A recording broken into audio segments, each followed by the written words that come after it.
अस्सलाम वालेकुम dear students, welcome to Adnan Science Academy. ये स्टूडेंट्स, अगर आपने अभी तक चैनल को सब्सक्राइब नहीं किया है तो काइंडली चैनल को सब्सक्राइब कर दे और साथ में बेल आइकन भी प्रेस करें ताकि हर नई आने वाली वीडियो आपको आसानी से मिल सके। ओके डियर स्टूडेंट्स, चैप्टर 2 का प्रॉब्लम नंबर 8 2.8 प्रॉब्लम में आपसे क्या कहा गया है?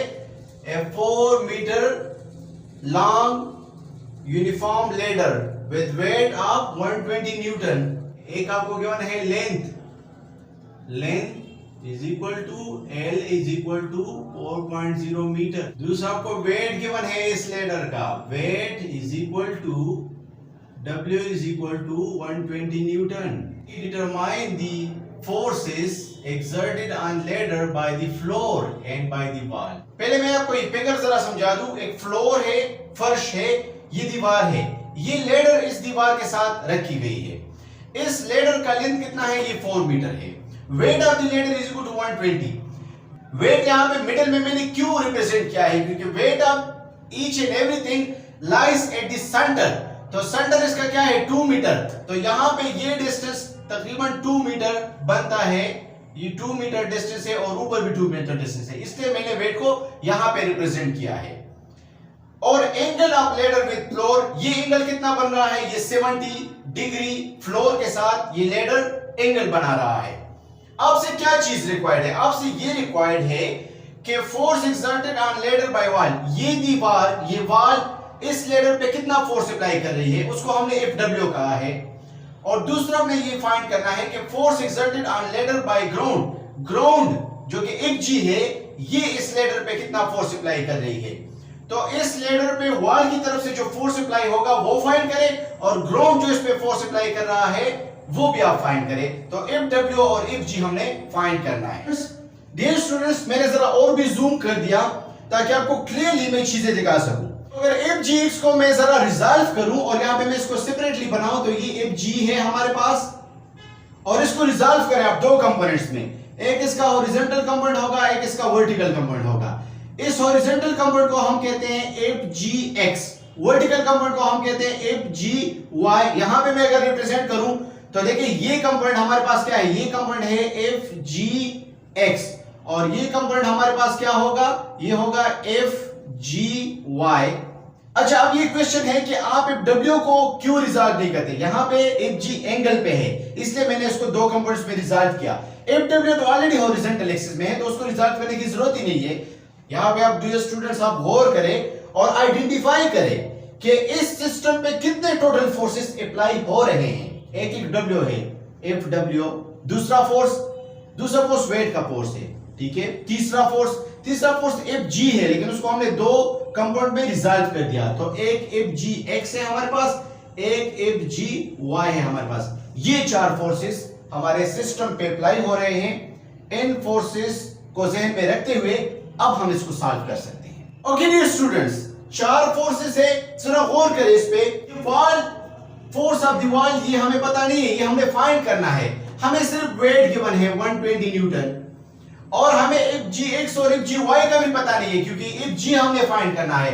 तो इन दोनों को कंबाइन करके हम क्या फाइंड करेंगे? हम FG फाइंड करेंगे। तो अब तीन अननोन है, FW भी अननोन है, FGX भी अननोन है और FGY भी अननोन है। सिर्फ एक वेट हमें गिवन है, ठीक है। इसको जरा मैं दोबारा ड्रा करूं क्योंकि हमें जरूरत पड़ेगी। ये मैंने दीवार ड्रा किया, ये मैंने लेडर ड्रा किया, ये मैंने फ्लोर ड्रा किया। This is the wall, this is the floor, this is the ladder, okay, and this is the angle. ये 70 डिग्री एंगल बना रहा है। यहां पे आप देखिए, अब अगर मैं ये कहूं कि वेट यहां पे है, मिडिल पे ये वेट अप्लाई हो रहा है और ये फोर्स है, फोर्स ऑफ द वॉल। तो अगर आप गौर करें तो इस पॉइंट पे अगर मैं क्या अप्लाई करूं? Second condition of equilibrium. Second condition हमें कहता है summation of anticlockwise torque is equal to summation of clockwise torque. दो टार्क प्रोड्यूस कर सकता है, वो किस डायरेक्शन में? क्लॉकवाइज डायरेक्शन में। FW टार्क प्रोड्यूस करेगा किस डायरेक्शन में? काउंटर क्लॉकवाइज डायरेक्शन में। अब आप गौर करें तो ये अगर आपके पास फोर्स है तो ये इसका मोमेंट आर्म है, देखिए। और ये मोमेंट आर्म हम किस तरह फाइंड कर सकते हैं? ये लेंथ तो आपको 4 मीटर गिवन है ना, तो ये डिस्टेंस कितना होगा? ये लेंथ 4 है तो ये इसका वर्टिकल कंपोनेंट है इस लेंथ का और ये इसका हॉरिजॉन्टल कंपोनेंट है। वर्टिकल कंपोनेंट किसके बराबर होता है? L sin 70 degree. तो फोर्स हमारे पास Fw है, Fw इज द फोर्स, और मोमेंट आर्म कितना हुआ, ये मोमेंट आर्म है, या ये डिस्टेंस या ये डिस्टेंस, ये कितना है L sin थीटा, तो L sin 70 डिग्री ये हमारे पास मोमेंट आर्म है। ये वेट कितना है, वेट यहाँ पे आप देखिए 120 न्यूटन, तो 120 न्यूटन ये हमारे पास क्या करेगा क्लॉकवाइज स्टार, तो 120 न्यूटन मल्टीप्लाई बाय इसका मोमेंट आर्म, यहाँ पे होल करें, ये डिस्टेंस कितना है, ये मैंने आपको कहा कि वेट हमने मिडिल पे रखा हुआ है, तो ये डिस्टेंस है 2 मीटर। अब इसका इस 2 मीटर का ये कंपोनेंट क्या है, ये है 2 साइन ऑफ 70 डिग्री, और ये क्या है, ये 2 cos ऑफ 70 डिग्री। अब अगर वेट ये है, यहां पे वेट अप्लाई हो रहा है, तो ये इसका मोमेंट आर्म होगा, ये तो 2 cos ऑफ 70 डिग्री इसका मोमेंट आर्म है, तो वेट 120 है और मोमेंट आर्म क्या है 2 cos ऑफ 70 डिग्री।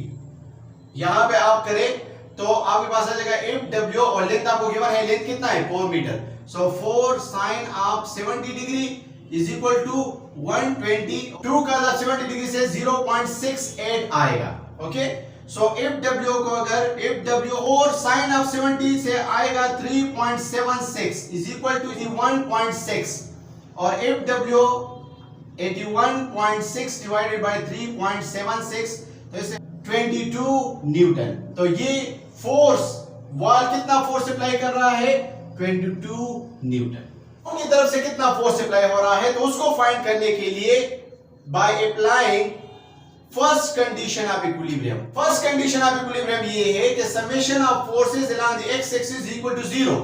तो एक्स एक्सिस में कितने फोर्सेस अप्लाई हो रहे हैं, देखिए ये वेट है डाउनवर्ड, ये Fgy है अपवर्ड, तो ये एक्स एक्सिस में नहीं है, एक्स एक्सिस में एक फोर्स ये है और दूसरा फोर्स थी Fgx है। तो अगर Fgx को मैं पॉजिटिव कंसीडर करूं, Fgx is equal to positive, और ये Fw हमारे पास नेगेटिव है, minus Fw is equal to 0, ये पॉजिटिव एक्सिस में है, ये नेगेटिव एक्सिस में है, तो Fgx ये हमने फाइंड करना है, माइनस Fy हमने फाइंड किया 22 न्यूटन इज इक्वल टू 0, तो Fgx आपके पास किसके बराबर होगा, इज इक्वल टू 22 न्यूटन। तो आपके पास Fgx भी फाइंड हो गया। अब आप Fgy भी फाइंड कर सकते हैं, y एक्सिस में summation of forces along the y axis should also be equal to 0। तो y एक्सिस में कितने फोर्सेस अप्लाई हो रहे हैं, वेट डाउनवर्ड, Fgy अपवर्ड, तो Fgy को अगर मैं अपवर्ड को पॉजिटिव ले, माइनस वेट क्योंकि ये डाउनवर्ड है इज इक्वल टू 0, वेट कितना है 120, सो Fgy minus 120 is equal to 0, so Fgy is equal to 120 Newton. तो ये हमारे पास Fgx भी आ गया, Fgy भी आ गया। अब जब आपके पास दोनों फोर्सेस आ गए हैं, Fgx आपके पास है 22 न्यूटन और Fgy आपके पास क्या है, ये है 120 न्यूटन।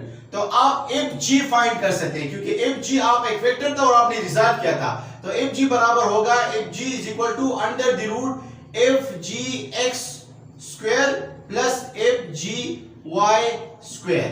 आप वैल्यूज पुट करें, Fg is equal to under the root Fgx क्या है 22 whole square plus 120 whole square, तो Fg हमारे पास आ जाएगा 122 न्यूटन। ये हमारे पास है ग्राउंड की तरफ से फोर्स। ओके डियर स्टूडेंट्स, हमने फाइंड किया कि वॉल की तरफ से कितना फोर्स अप्लाई हो रहा है 22 न्यूटन, और ग्राउंड की तरफ से कितना फोर्स अप्लाई हो रहा है 122 Newton. So this was your problem number